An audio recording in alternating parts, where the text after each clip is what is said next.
Welcome to the show, everyone. It's the Crypto Lark. Today, we're going to be talking about the Blue Whale Foundation, the first ICO coming on Icon, aiming to fix the broken gig economy using blockchain.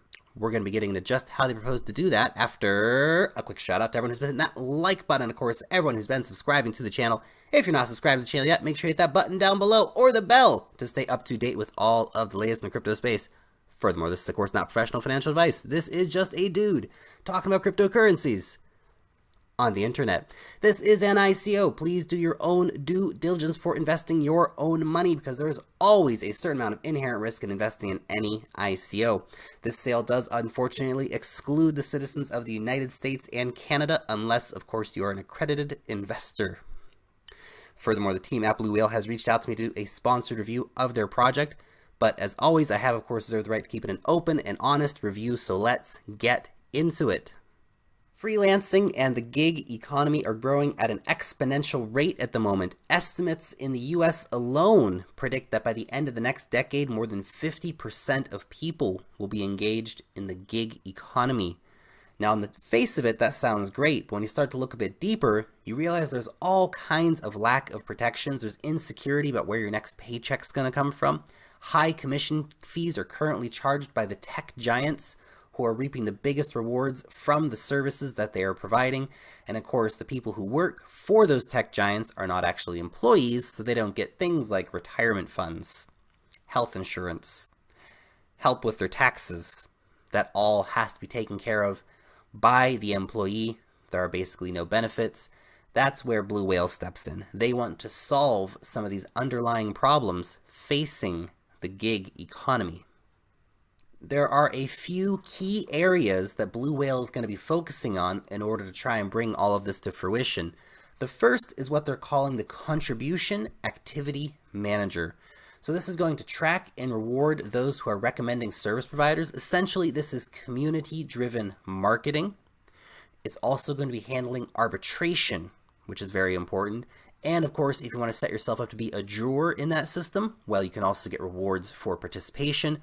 There will also be rewards for verification of services. There will be verifiers who are paid from the reward bank in order to go out and verify new users. And of course, if you leave a review, you can also get rewards there as well. Really, they want to set up a system of trust for the sharing economy. The second key area is the Decentralized Associated Network. So these will be free software tools for things like bookings and customer relation management, as well as things like advertising. Blue Whale partner VeriLocal has already seen really astonishing results actually in this area with their free booking software, lowering costs while at the same time more than threefold increasing sales, which is very impressive. Furthermore, machine learning will be used to help focus those ads in the right place. One thing to note here, though, is that your data will be monetized by the Blue Whale Foundation, with 60% of the profits from that monetization going back into the reward bank. Which brings us to the reward bank.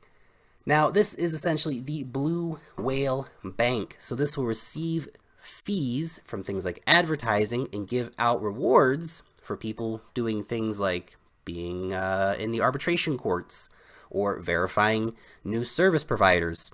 That'll all be taken care of here.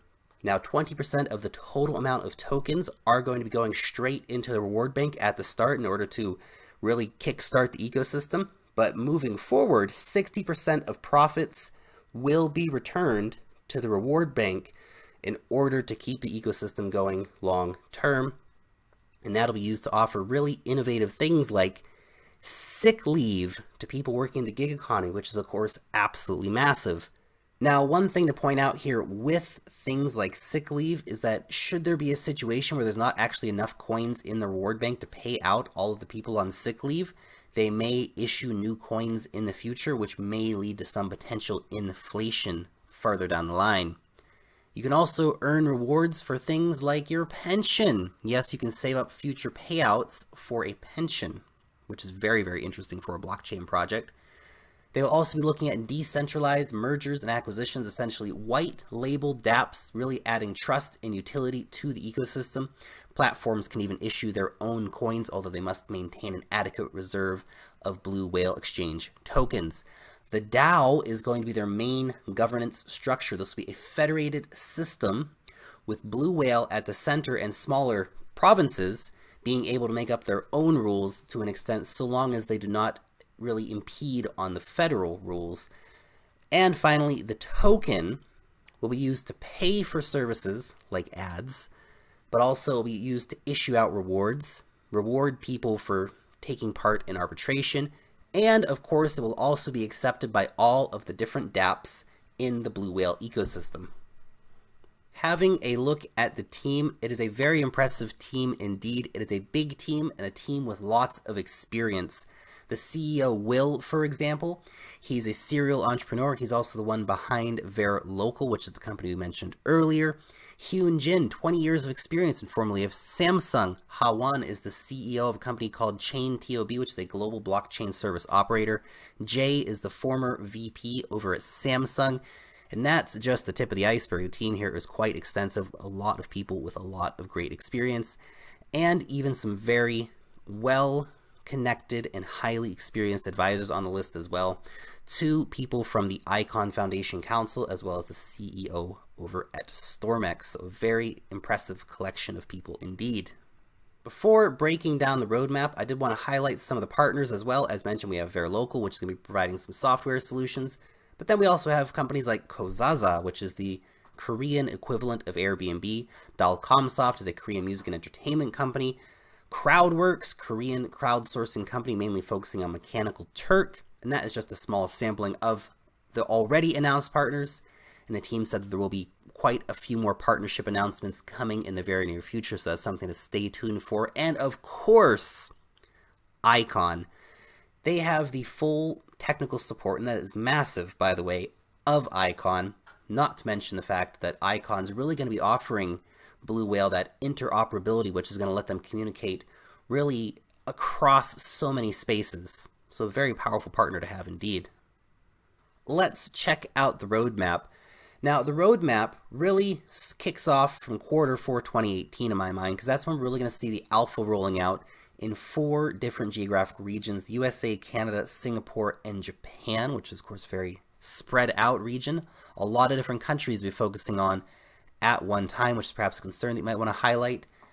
Q3 2019, a long time from now, is when we're going to be seeing our reward bank coming out. Further on into the future, 2020, until we start seeing things like the retirement reward protocol or the insurance reward protocol, which is of course ages in crypto time.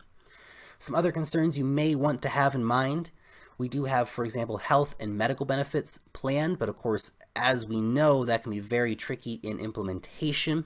The competition is incredibly big and incredibly well funded, although to a large extent their business models are already set up, so a blockchain project may very well be well suited towards disrupting companies like Uber.